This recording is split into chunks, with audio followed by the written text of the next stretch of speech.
Hello guys, welcome to my YouTube channel. आज की इस वीडियो में हम बात करेंगे BHU BSc math entrance exam का जो क्वेश्चन पेपर होता है उसे हम कैसे सॉल्व करें।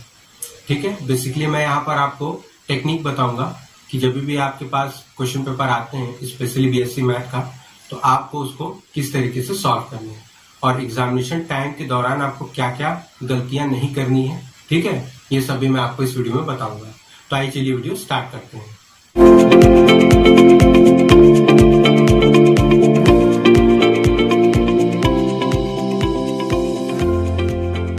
तो देखिए, सबसे पहली चीज जो हमें पता है वो ये है कि हमारे पास कितने नंबर ऑफ क्वेश्चन होते हैं क्वेश्चन पेपर में। तो देखिए 150 क्वेश्चन होते हैं, 150 क्वेश्चंस, जो कि 3 सेक्शंस में आपके डिवाइड होते हैं, physics, chemistry and mathematics. 50 question physics के होते हैं, 50 केमिस्ट्री के होते हैं और 50 आपके मैथ के होते हैं। ठीक है, ये तो हमारे पास बेसिक सी जानकारी है। अब देखिए सवाल ये आता है कि हम क्वेश्चन पेपर मिल तो गया है लेकिन हम उसको सॉल्व कहाँ से करें। ठीक है, ज्यादातर केस में क्या होता है कि रैंडमली बच्चे स्टार्टिंग से स्टार्ट कर देते हैं, कुछ बच्चे एंड से स्टार्ट करते हैं। ठीक है, तो देखिए ये जो अरेंजमेंट होता है, जैसे यहाँ पर पहले मैंने फिजिक्स लिखा हुआ है, फिर केमिस्ट्री, फिर मैथ, ये अरेंजमेंट हर क्वेश्चन पेपर में रैंडम होता है। कोई जरूरी नहीं होता कि पहले फिजिक्स ही आए या पहले केमिस्ट्री आए, बीच में केमिस्ट्री आए, लास्ट में मैथ आए, ये जरूरी नहीं होता है। ज्यादातर केस में ऐसा ही होता है कि पहले फिजिक्स होता है, बीच में केमिस्ट्री, लास्ट में मैथमेटिक्स होता है। तो मैं ज्यादातर केसेस में जो बातें हुई है वो लेकर के यहाँ पर चल रहा हूँ। तो देखिए सबसे पहली चीज तो आपको ये ध्यान रखनी है कि मैथमेटिक्स आपको सबसे लास्ट में करना है। ठीक है, ये जो पोर्शन है मैथमेटिक्स का, ये आपको सबसे लास्ट में करना है, क्योंकि देखिए मैथमेटिक्स टाइम कंज्यूमिंग होता है, उसमें आपको क्वेश्चंस को सॉल्व करना पड़ता है, तो इसलिए वो आपका एक ऐसा पार्ट है जिसको कि आप लास्ट में ही करिए तो बेटर रहेगा। अब सवाल ये आता है कि हमारे पास ये जो 2 पोर्शन बच गए, फिजिक्स एंड केमिस्ट्री, इसको हम कैसे सॉल्व करें। देखिए अगर आपका कोई स्ट्रांग पॉइंट है फिजिक्स या केमिस्ट्री तो नो डाउट आप वहां से स्टार्ट करिए, लेकिन अगर आपको ऐसा लगता है कि आपकी फिजिक्स, केमिस्ट्री, मैथ तीनों लगभग सेम ही तैयार है, कोई आपका स्ट्रांग पॉइंट नहीं है या कोई आपका वीक पॉइंट नहीं है, तो मैं आपको स्ट्रांगली सजेस्ट ये करूंगा कि आप क्वेश्चन पेपर 20 से सॉल्व करना स्टार्ट करिए। दैट इज आप पहले अटेम्प्ट करिए क्वेश्चन नंबर 51 to 100। देखिए ऐसा मैं इसलिए कह रहा हूं, इसके पीछे एक सिंपल से लॉजिक है कि ज्यादातर मोस्ट ऑफ द केसेस में बच्चे क्वेश्चन पेपर या तो स्टार्ट से सॉल्व करना स्टार्ट करते हैं या तो एंड से स्टार्ट करते हैं, और एग्जामिनर को ये बातें पता होती है। तो एग्जामिनर ज्यादातर केस में देखा गया है कि जितने बीच वाले क्वेश्चंस होते हैं दैट इज 51 to 100, ये इजी पाए जाते हैं, क्योंकि आपको अगर आपने यहां से स्टार्ट किया तो भी, यहां से स्टार्ट किया तो भी आपका अच्छा खासा टाइम बीत चुका होता है, तो आप बीच वाले पोर्शन पे उतना अच्छा फोकस नहीं कर पाते हैं सॉल्व करने के लिए, और आपके पास फिर क्या होता है, आगे पढ़ते हैं फिर उसके बाद आपका वही सब जो होता है नॉर्मली वो होता है। तो आप सबसे पहले क्वेश्चन पेपर बीच से सॉल्व करना स्टार्ट करिए। ठीक है, और मैथमेटिक्स को लास्ट में करिए। आप अगर आपका बीच में फिजिक्स या केमिस्ट्री आता है तो जो भी पहले आता है वो सॉल्व करिए। ठीक है, अब अगर मान लीजिए आपको ये लगता है कि पेपर का लेवल मॉडरेट है, मतलब कि इजी नहीं है, ठीक ठाक है, तो उसमें मैं आपको बता दूं फिजिक्स के स्टार्टिंग के, ये मैं यहां पर ये मान के चल रहा हूं, फिजिक्स में यहां पर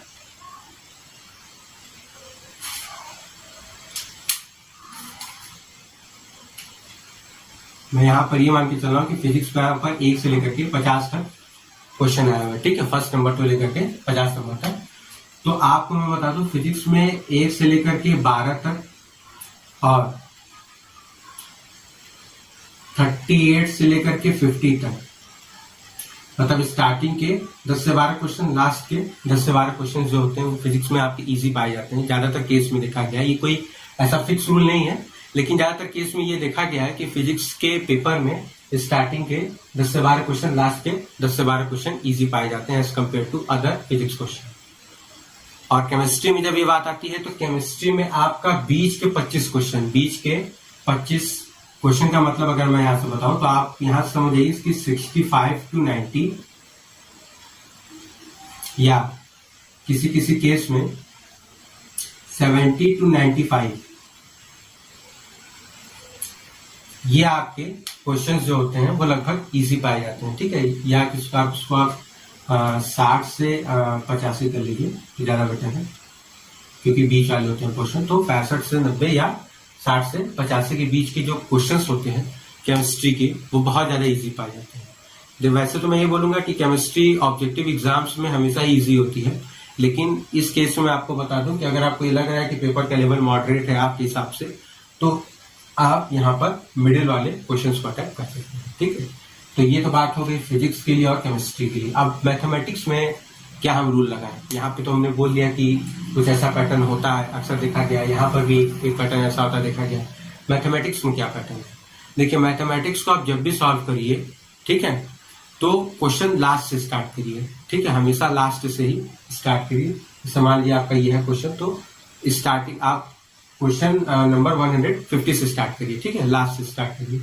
और मैथमेटिक्स में ज्यादातर क्वेश्चन में ये ट्राई करिए कि यदि क्वेश्चन ऑप्शन से चेक हो जा रहा है, ठीक है, तो वो मच बेटर आपके पास ऑप्शन होगा, यदि आप वहां से ऑप्शन से आप क्रॉस चेक कर सकते हैं। ठीक है, स्टार्टिंग का पैटर्न यही है आपका कि आप उसको लास्ट से स्टार्ट करिए। और अब आंसर्स की बात आती है, तो आंसर्स के लिए आप ऑप्शन से क्रॉस चेक कर लीजिए कि वो मैच कर रहा है कि नहीं कर रहा है। क्योंकि ज्यादातर केस में क्या होता है कि इक्वेशंस को सॉल्व करना थोड़ा सा टेडियस हो जाता है, बहुत ज्यादा टेढ़ा हो जाता है। तो उस केस में हम क्या करते हैं कि सिंपली जो ऑप्शंस होते हैं उनको रख करके चेक कर लेते हैं। ऑप्शंस रखने में भी आप इस बात का ध्यान देंगे कि जो इजी ऑप्शंस हैं उनको सबसे पहले अप्लाई करेंगे। ठीक है, फॉर एग्जाम्पल अगर मान लीजिए मैं आपको ये समझाऊं कि एक्स की वैल्यू मान लीजिए 1/√2 दिया हुआ है एक ऑप्शन में, एक ऑप्शन में 1 दिया हुआ है, एक में √2 दिया हुआ है, एक में √3 दिया हुआ है। तो आप सबसे पहले 1 को रख करके चेक करेंगे। अगर 1 सेटिस्फाई हो गया तो ठीक है, वरना फिर √2 को रखेंगे, फिर √3 को रखेंगे, लास्ट में 1/√2 को रखेंगे, क्योंकि 1/√2 क्या थोड़ा टफ है एज कम्पेयर टू 1, √2 एंड √3। अब देखिए, ऐसा मैंने इसलिए बोला कि यदि आप इजी ऑप्शन रखते हैं पहले, तो पहली चीज आपको जो फायदा होगी वो ये कि आपको सॉल्व करने में टाइम कम लगेगा। मतलब अगर आप क्रॉस चेक कर रहे हैं तो आपको कम टाइम लगेगा चेक करने के लिए। दूसरा, उसमें मिस्टेक के चांसेस सबसे कम होते हैं। अगर आपने सिंपल वैल्यू से स्टार्ट किया हुआ है तो बहुत ही रेयर चांसेस होंगे कि आपने उसमें कैलकुलेशन मिस्टेक की। तो इससे आप श्योर हो सकते हैं, अगर मान लीजिए ऑप्शन नहीं है तो आप पक्का श्योर हो जाएंगे कि ये ऑप्शन नहीं हो सकता। ठीक है, फिर उसके बाद जो आपके ऑप्शन आते हैं उसको आप चेक कर सकते हैं। इसी तरीके से स्टार्ट करेंगे सबसे इजी ऑप्शन से। उसके बाद अब केमिस्ट्री और फिजिक्स में जो बातें आपको ध्यान रखनी है वो ये ध्यान रखनी है कि केमिस्ट्री और फिजिक्स में डायमेंशन का खेल होता है। जैसे मैथमेटिक्स में होता है तो कोई डायमेंशन का रूल तो होता नहीं, क्योंकि वहां पे कोई यूनिट नहीं होती है। लेकिन फिजिक्स और केमिस्ट्री में आपकी जो भी लगभग यूनिट्स आती हैं वो सारी सारी एक मेजरेबल यूनिट्स होती है। ठीक है, जैसे लेंथ हो गया, वेलोसिटी हो गया, एक्सेलरेशन हो गया, कंसंट्रेशन हो गया। ठीक है, ये सारी की सारी चीजें जो होती हैं ये मेजरेबल होती है। आपको सबसे पहला ध्यान रखना है डायमेंशंस का, कि ऑप्शंस में हमें क्वेश्चन में क्या पूछा गया है, ऑप्शन में किसका डायमेंशन सेम है। ठीक है, जैसे मान लीजिए कि आपके पास फिजिक्स में वेलोसिटी पूछा हुआ है और आपको ऑप्शंस में डायमेंशन मीटर पर सेकंड स्क्वायर दिया हुआ है, मीटर स्क्वायर पर सेकंड दिया हुआ है, तो आपके ऑप्शंस तो वहीं से हट जाएंगे वो। ठीक है, तो आप सबसे पहले क्या करेंगे, अगर उसमें डायमेंशन इन्वॉल्व है तो सबसे पहले आप डायमेंशन मैच कराएंगे ऑप्शन से, चाहे वो फिजिक्स हो चाहे वो केमिस्ट्री हो। ठीक है, पहली चीज। दूसरा, आंसर मार्क करने में कभी भी आप जल्दीबाजी नहीं करेंगे।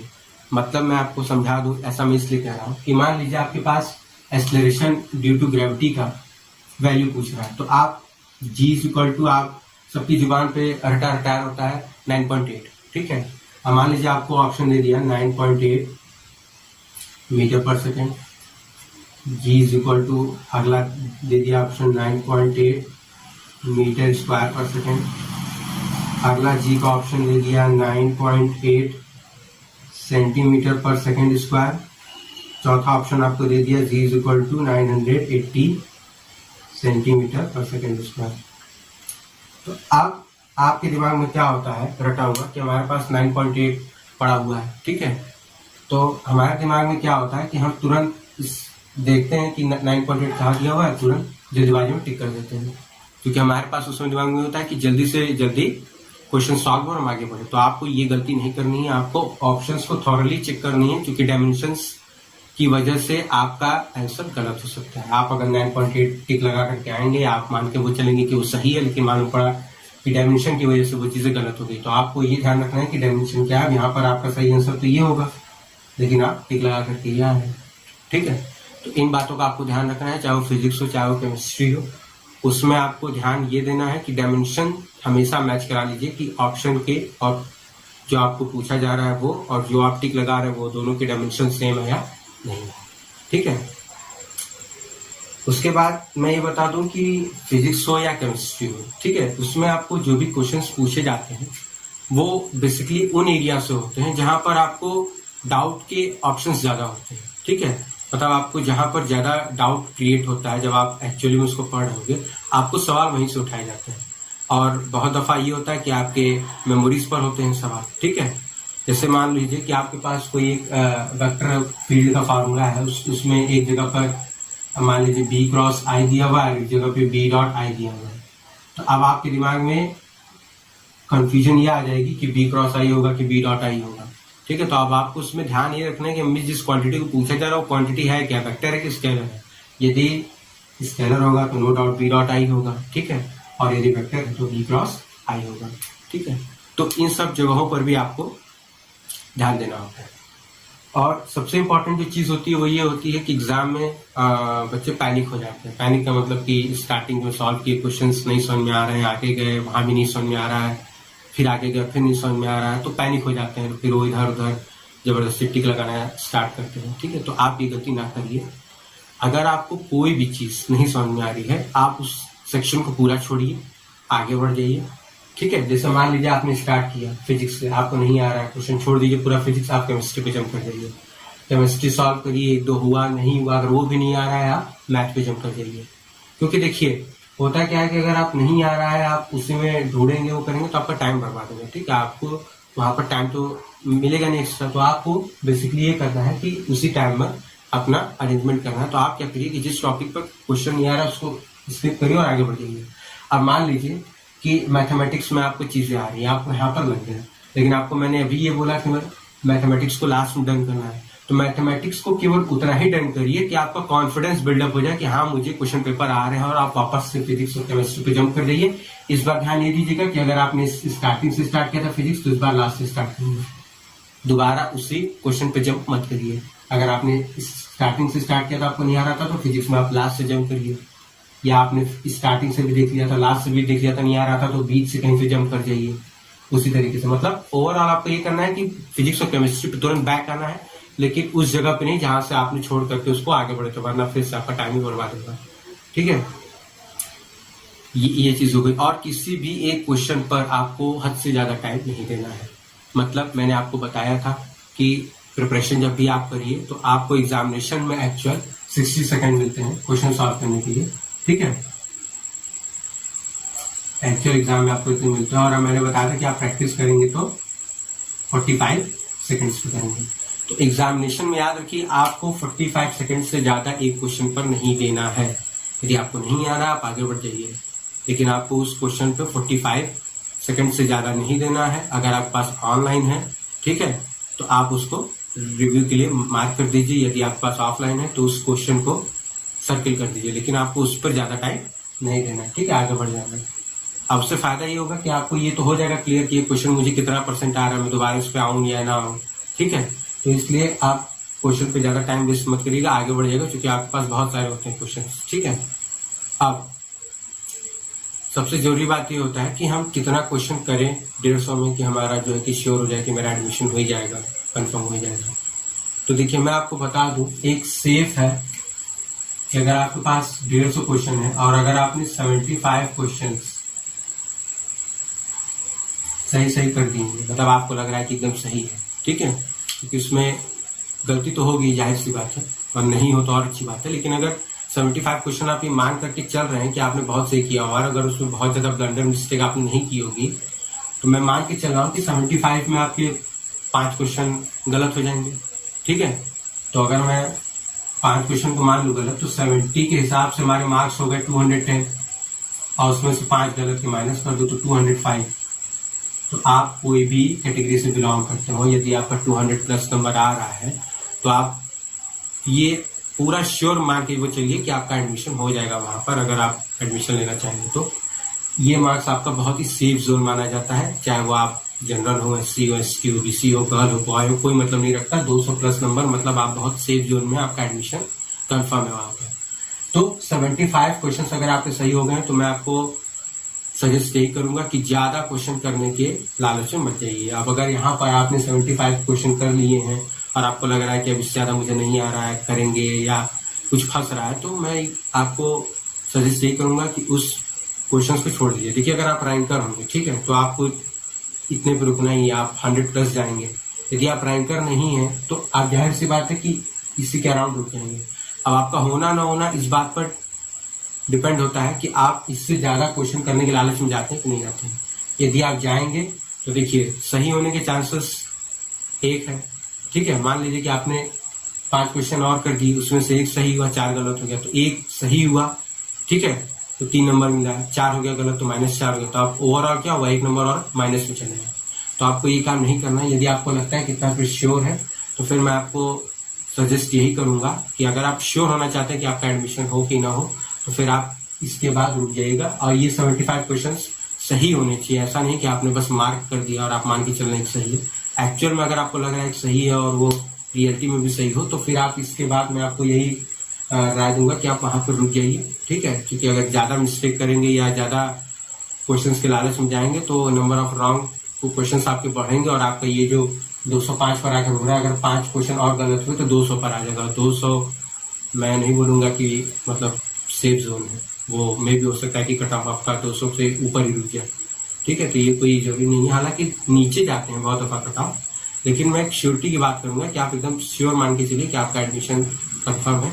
तो मैं आपको यही राय दूंगा कि आप 75 क्वेश्चन यानी 50% क्वेश्चन अगर आपके हो जाते हैं तो आप वहीं पर स्टॉप हो जाइए। उसके बाद अगर आपको बहुत लगता है तो एक आध, नहीं तो वो भी मत मार करिए, ऐसे चीज आप आपका रुक जाइए, ठीक है। तो देखिए आज की वीडियो में इतना ही। आज की वीडियो में मैंने आपको बेसिकली ये बताया कि examination day, specially BHU BSc math का जब एंट्रेंस एग्जाम रहेगा तो आपको एग्जाम डे के दिन क्या क्या चीजें करनी और क्या क्या चीजें नहीं करनी है, क्वेश्चन पेपर को कैसे सॉल्व करना है, अगर आप कहीं पर प्रॉब्लम आती है तो आपको क्या करना है।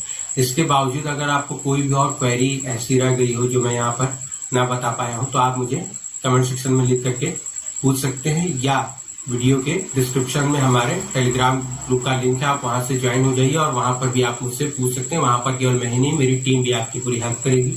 आपकी जो भी क्वायरीज होंगी वो, प्लस अगर आपको फ्री में स्टडी मटेरियल चाहिए, नोट्स चाहिए, वो भी आपको वहां पर मिल जाता है, ठीक है। तो अगर आपको वीडियो अच्छी लगी हो तो प्लीज वीडियो को लाइक करिए, शेयर करिए और मेरे चैनल को सब्सक्राइब कर लीजिए। साथ ही साथ बेल आइकन भी प्रेस कर दीजिएगा ताकि मेरे चैनल पर आने वाली वीडियोस की नोटिफिकेशन आपको मिल जाए। तो मिलते हैं नेक्स्ट वीडियो में, तब तक के लिए थैंक यू।